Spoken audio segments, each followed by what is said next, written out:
ñu melokaanu fam waaw yow dañuy wax ci député yi teg seet loolu. Ibou Fall.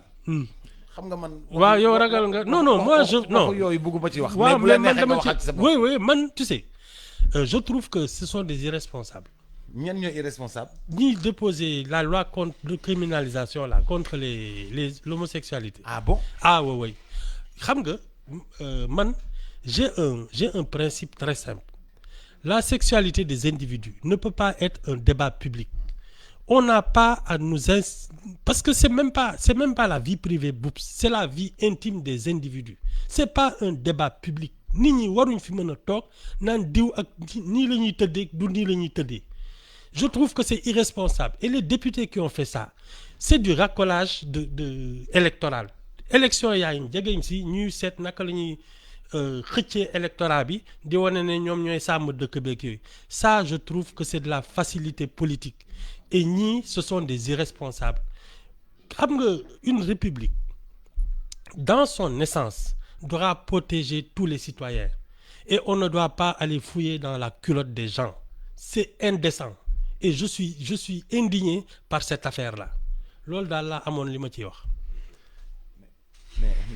mais Ibou Fall. Non, on ne peut pas. waaw mais am nañu droit ne ñoom bëgguñu lii ci dëkk bi. Non, dama ne la y a des débats publics sur les affaires publiques.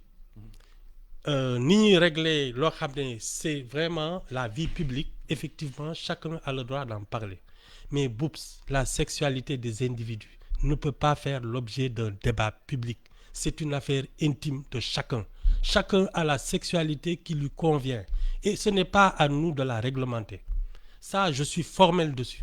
waaw mais Ibou yow loolu sa gis-gis la mais ñoom tamit seen diine moo leen moo nanguwul loolu. Boups, nous n'avons pas tous la même religion. Nañ waxante dëgg, nous sommes en république. Même si la majorité est croyante, ce n'est pas une raison. On ne parle pas parce que la religion est une pratique collective et a une incidence sur la vie publique. Mais sexualité individuelle, là, ça ne doit même pas faire l'objet d'un débat public. C'est pas décent.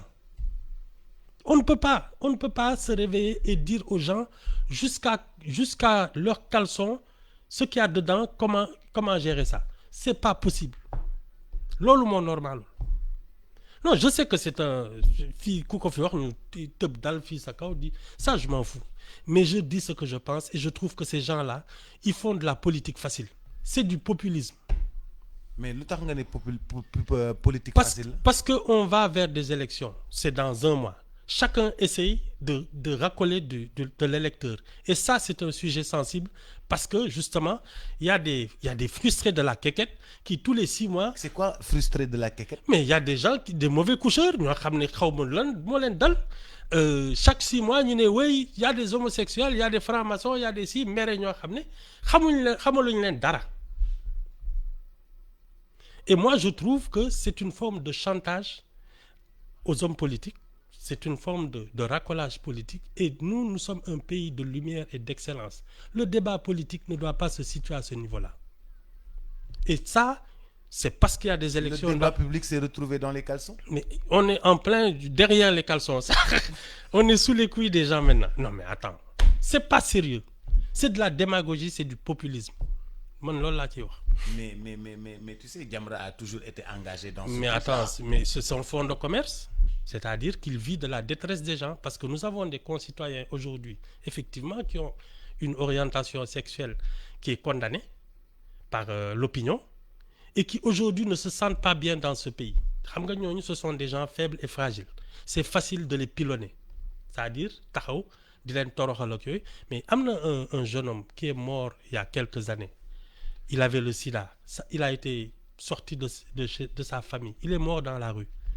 Pour l'enterrer, boups, dañ ko suul gars yi dem sulli ko sànni ko au chien un Sénégalais fii ci dëkk bi biñ koy suulaat dañu mujj nëbbatu kenn xamul fi ñu ko suul 2 ou 3 personnes ñoo ko suul en disant parce que on te permet même pas d'être enterré dans ce pays. Moi je trouve qu'on exagère. Ce sont des Sénégalais. Un Sénégalais qui naît ici a le droit d'être enterré ici. Et la République doit protéger tous les citoyens. Ça, c'est de la démagogie. Et le gouvernement a une position que je trouve un peu lâche. Parce que ce sont des Sénégalais. Ce que je trouve inadmissible, c'est que l'on puisse en faire un débat public. Ça, c'est pas normal. La sexualité... Des individus, mais attends, qui, quand il est dans ses pratiques sexuelles, s'expose dans la rue. Même les couples mariés, quand l'heure arrive, dañuy xëcc seen buntu tëj ko. Am de? Ah, fay seen lampe. Nga bëgg ko waxtaane ci mbedd mi. Attends. Ah, mais Assemblée nationale, du loolu lay jëriñ wala? Non, ça c'est pas un débat, je te dis, la sexualité des individus, pour moi, c'est pas un débat public. C'est un sujet facile, parce qu'il est sensible et il y a de vrais problèmes. Tous les jours, tu entends des viols, des ceci, de cela. Effectivement, il y a un vrai problème dans la sexualité au Sénégal. Parce que ça déborde le cadre strictement privé. Et on est dans les faits divers, on est dans les tribunaux de divorce accueil. Ça, ce sont des choses, effectivement, qui ont parfois leur origine dans la vie intime des gens. Mais la vie intime des gens ne concerne que ces gens-là. On ne peut pas en faire une discussion publique. Assemblée nationale, tu vas raconter quoi?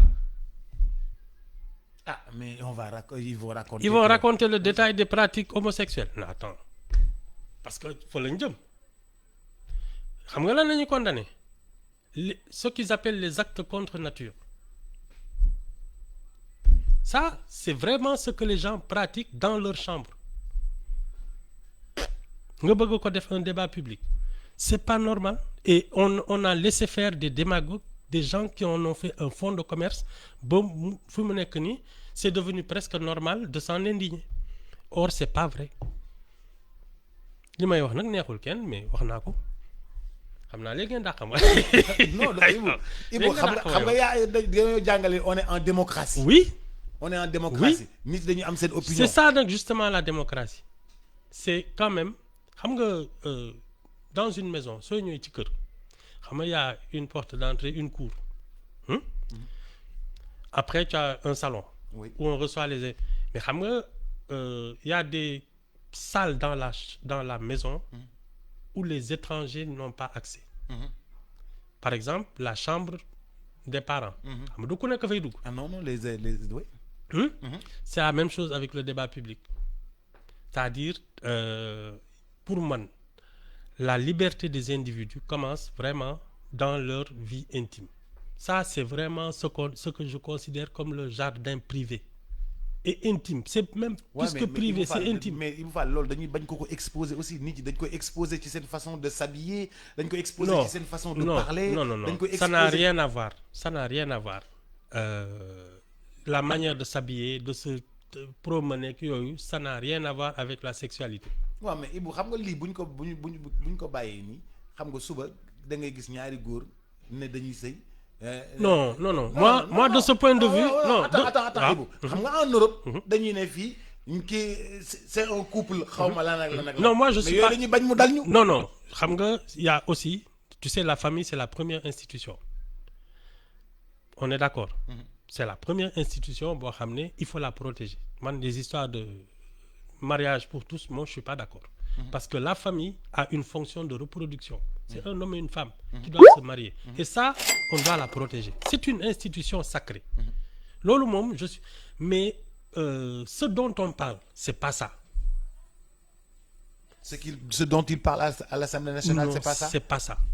C'est ce qu'ils appellent les actes contre nature, c'est-à-dire c'est la vie intime des individus. Qu'ils soient mariés ou pas, qu'ils soient... C'est ça le problème. Or, ça, je trouve que ça ne doit pas faire l'objet d'un débat public. C'est tout. La famille, il faut la protéger. Parce que c'est la première institution qui a une vie sociale. Mais affaire, il faut Non, mais il faut... Non, mais attends, on est quand même solide dans nos fondements. Parce que l'INI def xam nañ ko.